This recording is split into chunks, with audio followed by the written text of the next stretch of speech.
Sure. Chair, we have apologies from Councillor Davis and Councillor Eade. Thank you very much. Okay. Item 2, declaration of interest. Declared. That's great. Item 3, minutes of the previous meeting. Moves us to the record. Thank you, Shirley. Thanks, Lee. Will I sign them later? Or? Yes, I'll sign them later. Okay, not here. Item 4, these announcements. I haven't got much to say. I'd just like to say, you know, the last couple of weeks have been very hard for the country as a whole, and I'd like to say how well I think the Democratic Services did in our Borough Council for the way they worked over that period of reflection and mourning for the loss of Our Majesty the Queen. So my thanks to the team for all that effort they put in, and I'm sure it was appreciated by the Lord Lieutenant's office. Item 5, customer feedback reports. Councillor Evans. Thank you. Cabinet, this report provides an update on the Council's customer feedback between the 1st of April 21 and the 31st of March 22, and I believe provides reassurance that the Council's response to complaints is effective and that the feedback plays a crucial part in the continuous improvement of our services. Firstly, I'm delighted to be able to report to you that there has been a sustained and significant increase of 64% in the number of compliments that this council has received over the last 3 years. When reading this report, I would ask members to be mindful of the fact that the Institute of Customer Services has recently reported that complaints are increasing across all organisations in the UK and are at their highest level ever, citing that customers' expectations have changed following the swift mobilisation of businesses during the pandemic, with the pandemic also allowing customers the opportunity to put a lens on their likes and dislikes. So it is therefore unsurprising that in line with this national trend, we have also seen an increase in complaints received across the council. A total of 759 complaints were received from 733 complainants, which, in the context of the many thousands of transactions and interactions that take place across the council in a week, remains an incredibly small proportion. In fact, it's less than 0.01%. Positively, adult statutory complaints showed a decrease on 2021 and was the lowest number received in 6 years. Similarly, the number of children's statutory complaints decreased on 2021 and was the lowest received in 7 years.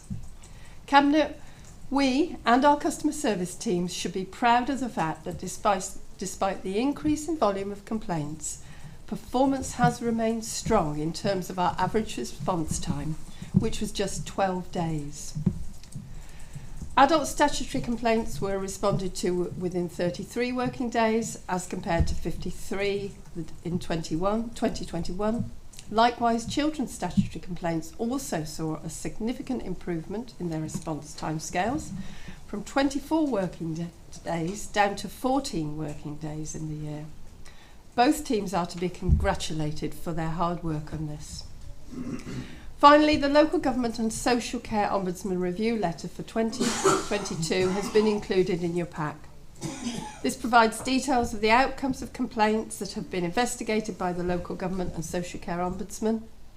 In total, for 21-22, there were 11 complaints which were investigated, 8 of which were upheld.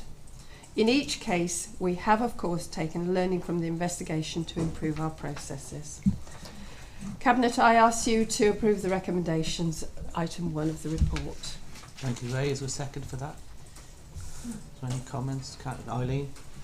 I think it is a really good report, and I think it is something that we need to thank our officers for.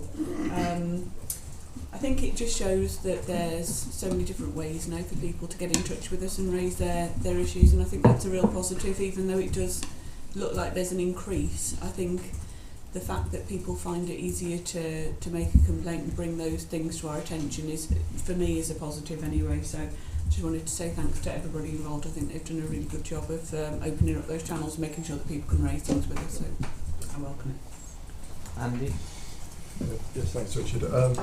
I'm really pleased to see this report. I mean, you're never pleased to receive a complaint, I mean, by definition. But the important thing is what you learn from that complaint, and I think there's evidence here that we are going to all efforts to make sure we do learn the lessons where we find there has been a mistake or an error on our part. As far as adult social care is concerned, I think it's quite remarkable how well we come out of this. Given the pressures we were under during the pandemic, given the way that our staff were pulled around in all directions to try to cope with the demands that were upon them, I think it's quite astonishing to see such a low level of complaints. Part of that, I think, has been due to the fact that we have made sure that we've kept in touch with individuals even when we couldn't provide an immediate response. So in other words, we've shown that we cared, that we're listening, and if their needs escalated, we would get to them. And people have understood that and not then felt a need to complain about delay. That said, we know there are still huge problems in responding in a timely manner in terms of adult social care right across the country. I just think we're doing better than most. We could do with more help, but I welcome this report. Thank you. Councillor Reynolds. Thank you, Chair. Very similar. As I say, I think this report, one, I want to thank the officers, and that's across all of our work streams, because it's everybody that actually feeds into this, and it's a response from everybody, from whether it comes through the front door, it comes through our call service. I think this to me speaks volumes that people think we're approachable, and our residents feel that they can get in touch with us, and there will be a response, and this is a very timely response. Even in my own area, some of the cases are really complex, but they always get an immediate holding response. We're looking into this, they're explaining what they're doing and why. And also I think that people, when we do respond, and there are very occasionally there are lessons that we take the lessons learned from that and we do move forward on it. But I think myself and my colleague Councillor Burford, the areas that we deal with, the issues that come in are very, very complex complaints. And I think, as we've said, the thousands of residents in cases that we deal with, to actually only have 24 statutory complaints. 24 is always more than we want, but to only have that number with the amount we're dealing with, I think is absolutely amazing. And to have the lowest number in 7 years. But I think the thing that speaks to me volumes more than anything else is that under the pressure that our workforce are dealing with, these very complex cases are being responded to within 14 days. I mean, some of us know when we've dealt with in our own lives and we've gone back to companies on things, if only we could get a response in 14 days. We had a Prime Minister yesterday saying, I'll make sure you get a doctor's appointment in 14 days. And we're saying to our officers, you are dealing with a really complex children or adult social care case, and you've got to resolve it in 14 days, not just we'll allow you to come and speak to us in 14 days. So personally, I just want to thank all of our staff, whatever work stream they're in, because they're the ones that make the difference with our residents. Residents do know we're here to listen and that we actually do take note and do something from it. Kelly? Yeah, I mean, I agree, and also thank you to everyone. I think for me, nobody wants complaints, but for me it's feedback, isn't it? And the good thing is we're communicating. The problem would be if people are complaining, but to others and not to us. And I think if we know what the issues are and we have an opportunity then, don't we, to try and resolve things if possible, or manage expectations. Sometimes is the case, isn't it, if some of these haven't gone forward. But I think it's really good that we're communicating, and I think all feedback's good or bad. We need it, because that's how we develop and grow, isn't it, as a council and as services. And it's important that we know how it lands for our residents, and so if we don't know that, we can't improve it. So I think whatever the feedback, it's good stuff. Kelly? Lee?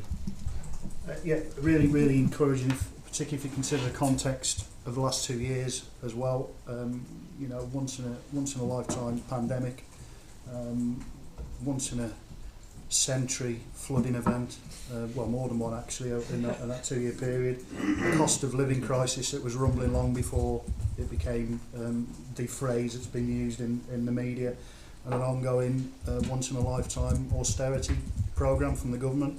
So to consider that we're getting this positive feedback is all the more outstanding. Councillor Evans alluded to expectation from the public, quite rightly. You know, let's cut to the chase. People, even though it's the lowest council tax in the Midlands and we've freezed it for 2 years, are still paying a significant amount of their income every year in council tax, and they expect a service for that. And our commitment has been to invest in providing that service, maintaining that service, still retaining the employment of engineers who will go out and inspect a road if the public aren't happy with it, or working with towns and parish councils, investing with them to ensure that we've got teams of people who go and pick litter or cut the grass if there's a complaint about that. That's been our approach and our commitment to meet that expectation. It could have been quite different. There were voices within the chamber from both opposition parties who suggested that we should cut budgets or not accept our budget proposals, cut staff that we employed. Some people even promoted the fact that we should maybe move our call centre to, or could have seen the movement of our call centre to Shire Hall in Shrewsbury, so people in Telford would have been calling them to get something fixed in Telford Wrekin. So absolutely outstanding, but ultimately a determination to meet that expectation that our public and residents demand. Thank you, Lee. Paul? Yeah, just echo what everybody else has said about the teams, etc. But also, we've got 179 mystery customers who are there, and that being a learning, as we've spoken about, being a learning organisation and having those volunteers in there working with us on improvement, continuous improvement, is really, really important. And we want to thank those as well in terms of you know, how that is helpful for us as an organisation to learn from the customer experience. Bill, do you want to say anything? Yes, please, thank you. Yeah, a big thank you. I'll echo what Kelly said there. That it's a big thank you for residents for actually bringing things to our attention, good and bad. Particularly good, but no, we need to know the bad as well, because without them telling us, it's hard to get that real feedback as to what people are actually receiving. So a big thank you to the residents for that. I really am pleased, echo what you just said, that given all the circumstances we have, given our responsibilities for the most vulnerable within our authority, that for adult and children's social services, the number of complaints are coming down. It is hard work. It must be incredibly hard work there. So a big thank you to those teams for delivering what they are delivering. The only one that I've noticed for myself that's raised its head and with residents a bit more is on environmental services. I'll be specific. Bin collections have been great, and given all that we've been going through in COVID and everything else. But sometimes it's environmental services. I've talked to various officers and they said, well, sometimes this is really hard. Sometimes you have to live within a contract, and sometimes the contract can be too, shall we say, tight, and may need a review occasionally. So there's one aspect on that environmental services where I think the contractor has failed on a number of occasions to deliver, and it's been brought to my attention. And I think that I have some sympathy, but not a lot, with the contractor, whether they can manage with what they've got. But I'm sure the teams are on the ball with that one. But yes, thank you for the report. Thank you, Cabinet. It's been moved and seconded. All in favour? So now we'll go on to item 6, the customer strategy update and key actions 22-24. Thank you. So this is by way of looking forward and a little bit of review of some of the things we've done. As you know, our customer service strategy was launched in January 21 and set out the Council's vision for the delivery of a uniform, exceptional customer service across the whole organisation, no matter which service was being engaged with or the channel or contact being used. The strategy set out a number of ambitious priority actions to be delivered in the first 18 months, along with some longer term actions for the delivery by the end of the 4-year period. As we are now in the midway point, we've taken the opportunity to update the strategy with the actions delivered to date and refresh the priority actions to be delivered through to April 24.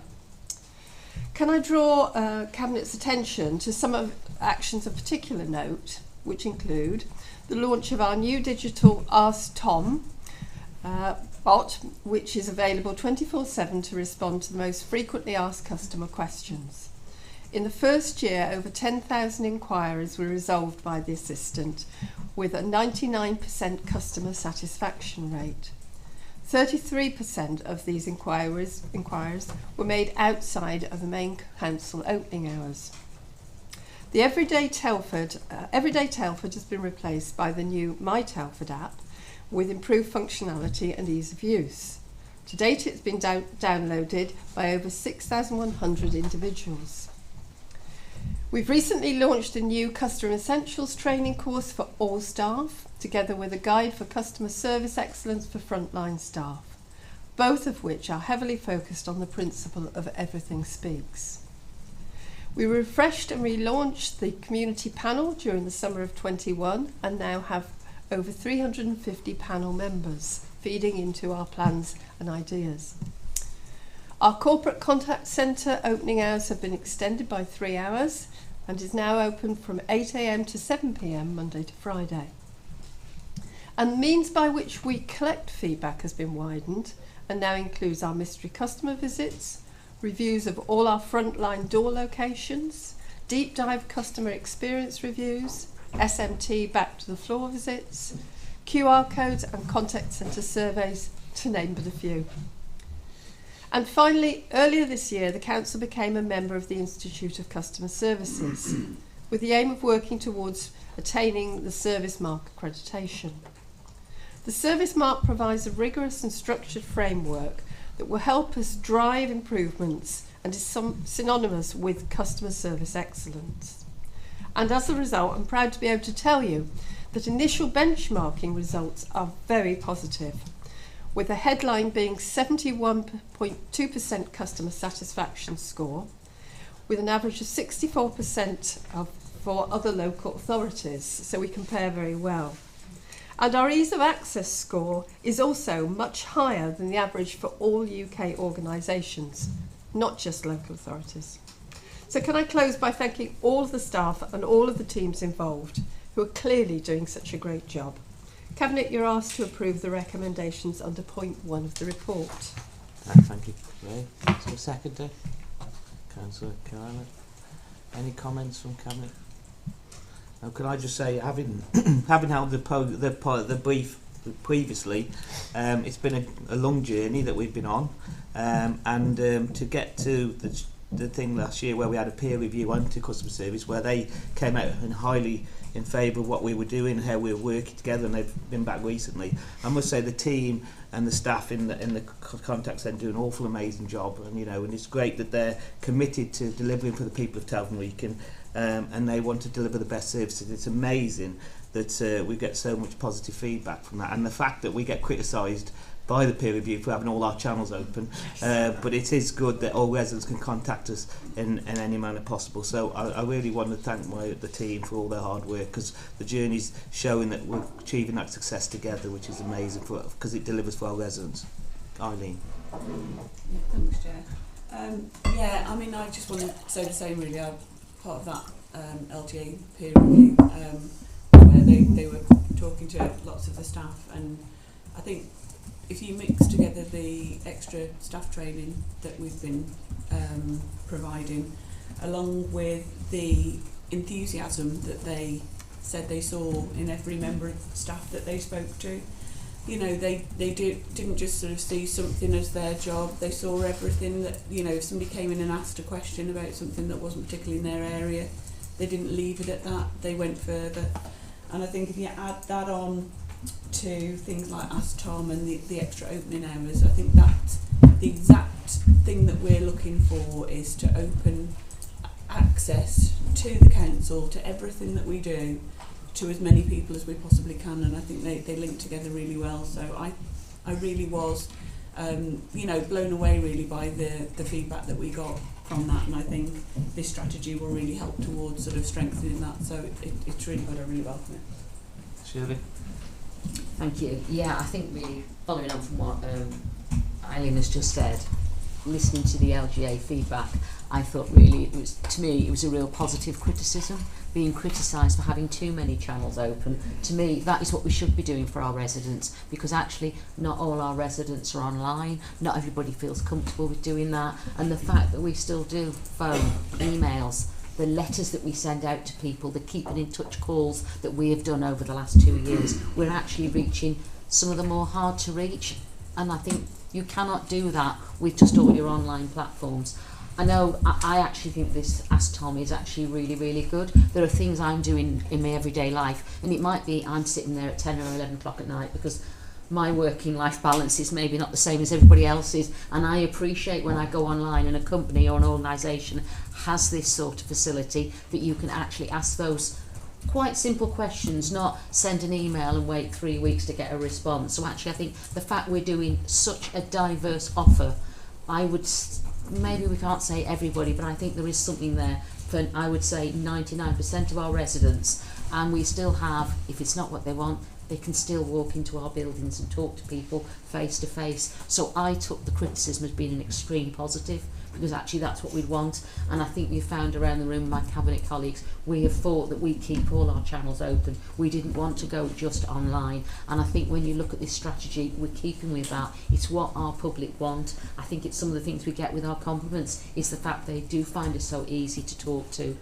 I like the fact we have Everything Speaks. To me, though, that those couple of words actually encompass what we all want. We want that better borough, and when we are going around, whoever we are, slight little thing, you think, and we deal with it, we take a picture, we get in there, because we want to improve it for everybody. And I think that's the whole ethos of all of our staff, the whole of the time. The comment Eileen made when we were talking on the LGA, they had talked about somebody who worked in a library, but somebody had come in about something totally not within their work stream, but there wasn't a, oh, I can't do it. It was straight away, how can I help? Let me find out how I can do it. And that is what all of our officers do, whatever line they're in.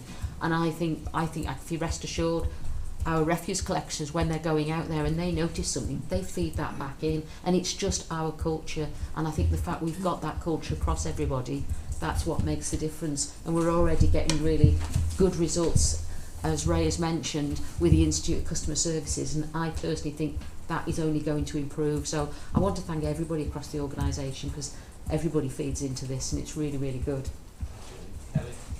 You just say I agree. I mean, I think we need as many options available as we have for people to communicate. When we get letters, don't we? We get letters of residents, we get emails, we get phone calls, we get people dropping in. So they're showing us what it is they want, aren't we? We don't need to second guess it. They don't all email us or go online, do they? So the very fact that they contact us in so many different ways proves that we need those avenues open, and I think it's important that people feel included. Not everybody wants to send an email. Sometimes a compliment's nice, isn't it, when you get it to your face and you can have a nice conversation about why they found that helpful. Sometimes you need to dig in a little bit, don't you, and find that stuff out. So yeah, I think it's great, and I think we need to keep open all the options that suit everybody, really. But yeah. Paul? Yeah, it's interesting that we also talk about the town and parish councils across Telford Wrekin and the relationship we have with them, which is of course important for exactly the reasons we're saying in this report, that you know, at that lower level, the community council level, there's input from our teams with the parish and town councils, and I think that's brilliant and makes a difference to the way people see Telford Wrekin and also the parish and town councils. It's positive. Bill?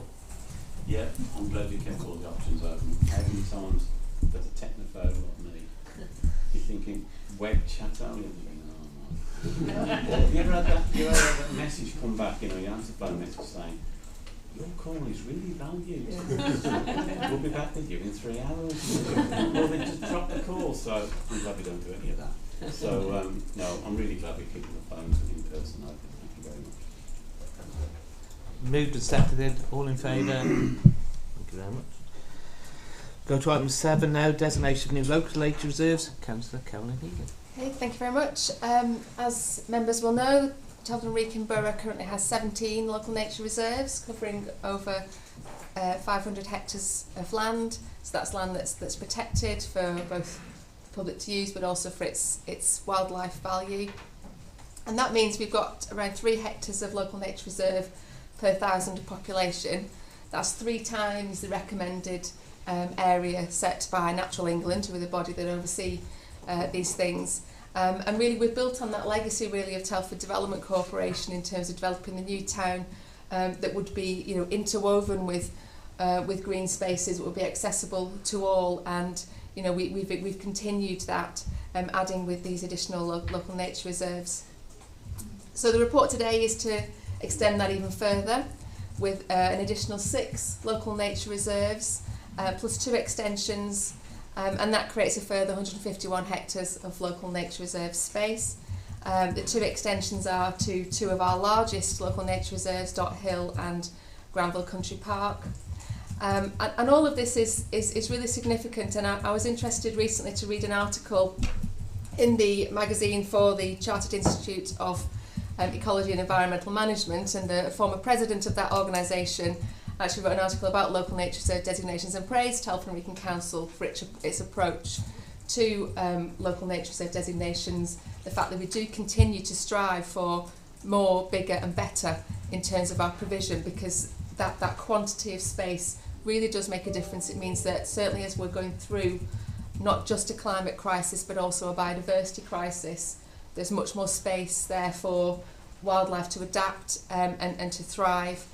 But more importantly, in some respects, you know, it's that space for people to get to, and we're very fortunate that because of that approach we've taken, our residents are all really within, you know, pretty much walking space of really good accessible open spaces and important open spaces that are protected to local nature reserve standard. So the report details obviously the sites that we want to declare as local nature reserves. It includes some much loved open spaces like Homer Lake, Priorslee Flash, Central Hall in Donington. The designations cover land that the council has ownership or has some control over. So some of the boundaries, when the public look at some of this, may look a little bit strange. For example, Albion Hill in St George's is a central area that's not within the local nature designation, and that's because we don't own that parcel. But that doesn't mean that we're not striving to work with landowners to ensure that those areas are still valuable and accessible, and you know, maybe in the future may come forward. And similarly, we're not resting on our laurels with the ones we're proposing in the paper today. There are other pockets of land that we know we have potential to become local nature reserve in the future, and officers are still working on that. The local nature reserves, of course, sit within that wider network of protected green space alongside our 100 green guarantee sites, and I'll be bringing a report to Cabinet later this year to designate more green guarantee sites, and as part of that wider green network, so ensuring that, you know, all of our residents are very close to accessible green space. And I move the recommendations. Thank you, Carolyn. Is there a second for those recommendations? Anyone want to talk? Councillor Carolyn. Thanks, Chair. I really welcome this report. I think there's nothing better than a good local nature reserve. I know in Ketley they absolutely love Ketley Paddock Mound. It's one of the really sort of, it draws people to that area. During the pandemic, people were out there enjoying the open green space, so it's brilliant for people's well-being. I really welcome the fact that we're adding local nature reserves. I think, you know, Telford is a growing town. We're growing really quickly, so I think protecting these areas is really important to do that now. And I think sometimes we do get criticised for the development, and I think you've only got to look at reports like this, and as Councillor Healy's mentioned, reports for green guarantee sites that are coming forward, that this really matters to us, and it's something that we are striving to continue to grow these areas for years to come. So I really welcome it. I think the fact that we've got 3 times more the recommended area is fantastic, so well done, and thank you to Councillor Healy and the officers involved. Paul? Sure. Okay. I'd just like to say, I mean, it's a fantastic one. I mean, St George's getting a few in this, with the Albion and the Sneds Away and the Flash. I mean, it's amazing that we have so many local nature reserves, and I know when I was a cabinet member for planning previously, and the leader said he wanted to see green guarantee sites, because a lot of people were saying, oh, that could be built on, or is that going to be built on? And the way that we've now protected those sites, the way that we keep expanding our local nature reserves is what this administration is about, because Telford is sold on its green spaces, and we've got loads of trees as well, as most people know about. The TDC planted quite a lot as well, and we want to keep that green spaces, because as you say, it's not just about having that green space, it's making it accessible to people, it's good for health and well-being, and getting out there. And we have such a value of it, with the town park being a jewel in the centre of our town, and it's great to see so many places being designated. Now, I bet it gets harder for Caroline as she tries to find more, but they are out there, and as you said, it's about working with partners as well in the future, because there's a lot of land that we don't own, that lots of people value as well. So this is a great report, and it shows what our administration's about: protecting, caring and investing. Do you want to say something? Yeah, Chair, I won't stick to my promise that I did say I was going to leap over the table and give Caroline Healy. I don't think, given that I'm being filmed, I will do that just at the moment. But I really am grateful. I used to say that the town park was a jewel in the crown for us, but really the town park plus the nature reserves are the jewels in the crown. Being green is what attracts people to be here, and it's wonderful to be able to maintain that. We are a developing area, but it is wonderful. You mentioned mental health in the report, both for those that use the nature reserves, but it's fascinated me in the years that I've been on the authority, and when I remember back where I used to live in Birmingham, how the idea of volunteering, when I was a kid, you wouldn't think about volunteering up your local park or in the woods, because the council officers say, what are you doing here? Now it's encouraged, and people have this freedom within bounds and plans and management plans to take part in health and safety. We hasten to add, you can't just let anybody out with a chainsaw. But the volunteers, particularly in Dot Hill, have all said to me what a transformation it's made to their mental health. Actually coming out of work and finishing. Most people are retired that do this, but not all.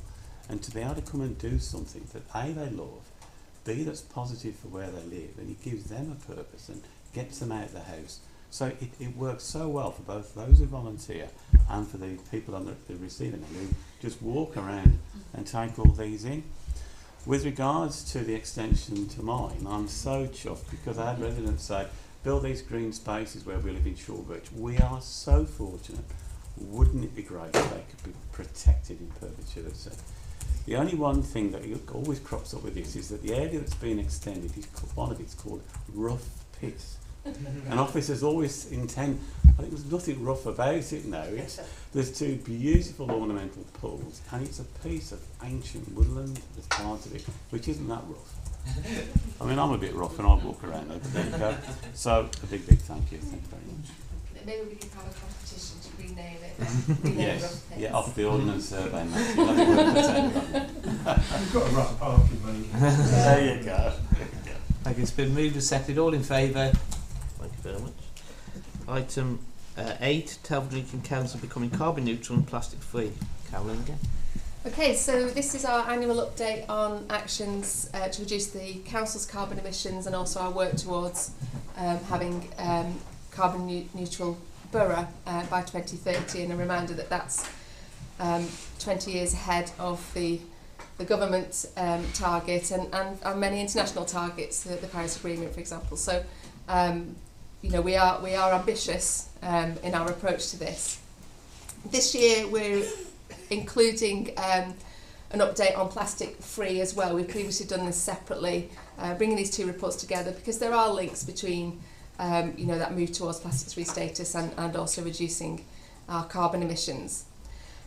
You will note in the report that there's been some adjustments to the way that we've accounted for figures, and that's really because of the last couple of years with working practices changing. When we measure our figures for the council as an organisation, the commuting of our staff would be part of that. Clearly, working practices have changed, and we need to just do some additional work to assess and understand exactly what that commuting figure now is. And so just to be clear where we are now, we've actually stripped it out because we're not sort of trusting the figures. We need to do some more analysis, and we've also stripped it out of the baseline that we're working to so that we can still track that progress. and that shows that we've reduced our carbon emissions since we declared the climate emergency in 2019 by 57%, which is obviously not insignificant. There's lots of progress. We've been working in a number of areas. So I've previously reported on obviously electrifying our fleet of vehicles. That continues, and as vehicles come up for renewal or we need new vehicles for different services, we are buying electric vehicles where they're available. We do continue to try to work with our bus service provider Arriva around electric buses, and we've had a few trials, but clearly we've got to continue that conversation with them. For our own vehicles, very much electrifying our fleet. We continue to retrofit our own buildings, and we've focused initially on those buildings with the highest energy costs, so particularly our leisure centres, swimming pools for example, and we've recently completed a project at Newport Leisure Centre where we've reduced the depth of the pool so it takes less heat, added additional thermal insulation, but also now installed an air source heat pump, so that's what now creates the energy and the heat for that facility. As well as changes to lighting and so on. So, really good project there at Newport. We've got photovoltaic panels on a number of our buildings, the latest one on Open Gates Leisure Centre, and we've installed electric vehicle charging points at Horsey Golf and Fitness Centre. We are hopeful and keep everything crossed that we're going to receive some additional funding to support us in our work for Derby House and Granville House, which obviously will be our two main office buildings, other than this one, that will then again be much more energy efficient and reducing that burden. That clearly has benefits in terms of carbon emissions, but given the current crisis around energy prices, that also has further benefits for us as an organisation in terms of our costs as well. In terms of working across the borough more widely, we're leading the way on sustainable house building. We know this is something that frustrates residents, that they see houses being built that don't all come with solar panels, with electric vehicle charging, with grey water systems and so on. Again, we wait for government to introduce the Future Home Standard to approve those building regs to make that a requirement of developers. But we're not waiting for that with our own building, with our own wholly owned company New Place. We're taking that lead. And we're building houses now with solar panels, EV charging, we'll be thinking about the actual fabric of the buildings themselves so that embedded carbon cost is reduced in terms of the build. Similarly with our business unit development at Nye Park, again that's another new build where again we've led the way, building that in a more sustainable way, again with photovoltaic panels, with electric vehicle charging, and again that supports those businesses that will take up space in that unit, in that their costs will then become lower as a result of that. And we continue to support businesses more broadly and community groups with a range of grants and advice services to help them in their transition to net zero. We recently launched, and I brought the paper to Cabinet, our Municipal Investment Fund. And again, that's another tool that we're using. We're one of the few councils in the country to do this, and that gives people opportunity to invest in local schemes that help to benefit the environment and help to drive that progress towards net zero. And that's proved quite popular. And I was actually at a meeting last night with a local charity who have also decided to invest some money into that fund. So it's really good that we've got local organisations supporting that fund because they see the benefit of investing in our local area and driving our borough to net zero. We've done a lot of work around engagement, both for plastic free and climate change. One of the highlights for me in the last year has been our youth summit, because this is actually our children's future, and so we need to engage young people because we want their ideas, we want them to be part of this. And for them to really drive us and our actions. So that was a really successful event. Lots of young people came forward with lots of ideas, lots of things they want us to do, and we're obviously building those into our action plans. Our plastic free work is progressing really well. We've obviously had COVID had an impact on that because we clearly went from trying to remove all single-use plastics to then having to use a plethora of single-use plastics every time we did a COVID test. That was quite a challenging period for us. We're now moving out of that and trying to re-implement some of the changes we'd made around single-use plastics. and all of our town and parish councils are engaged. We've got a large number of businesses engaged in that process as well, who are also reducing their single-use plastic use, and we're confident that we'll achieve plastic-free status next year, as per the motion to council in 2019. So we're making great progress, working really hard to drive down our emissions, but we can't do it on our own. We really do need the government to do much more in terms of support around things like building standards, support around transport, support around support for businesses as well.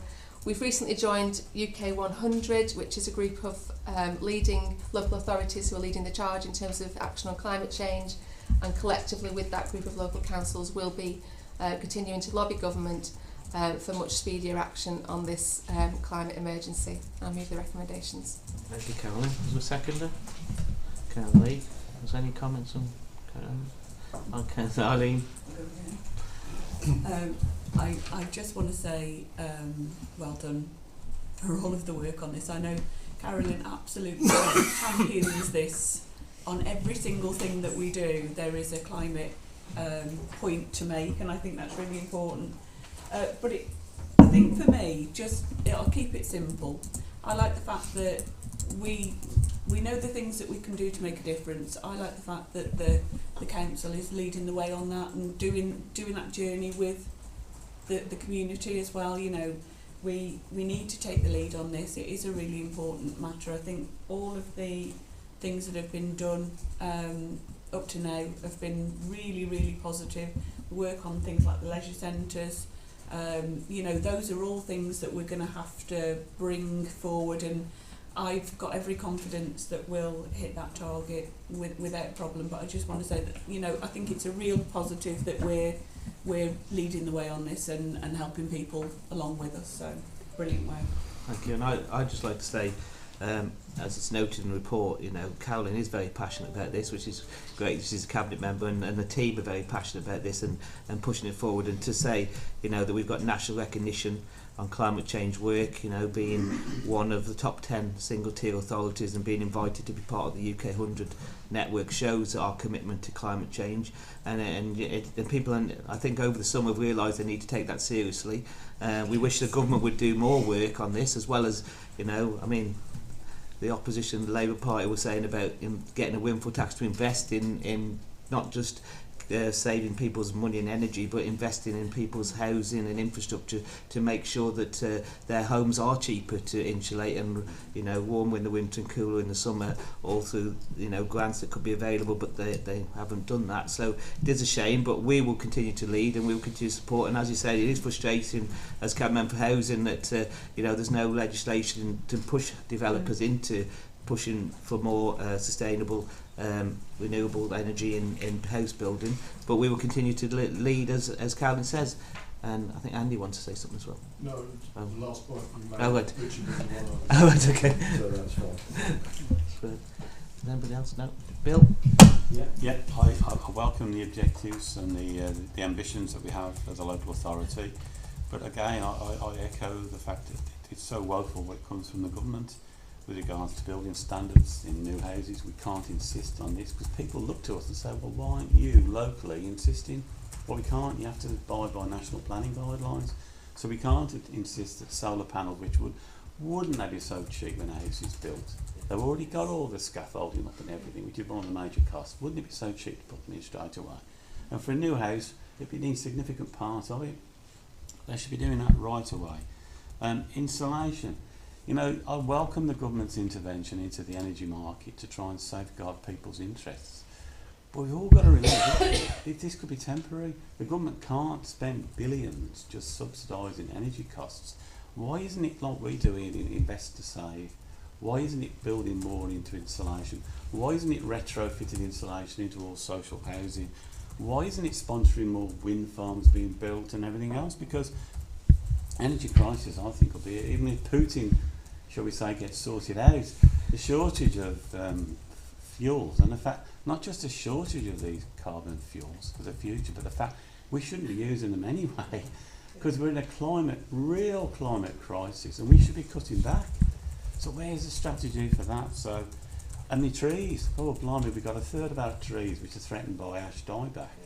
We can't afford to plant all those on our own. And yet, not just here, but everywhere in the country we need more trees to soak up that carbon.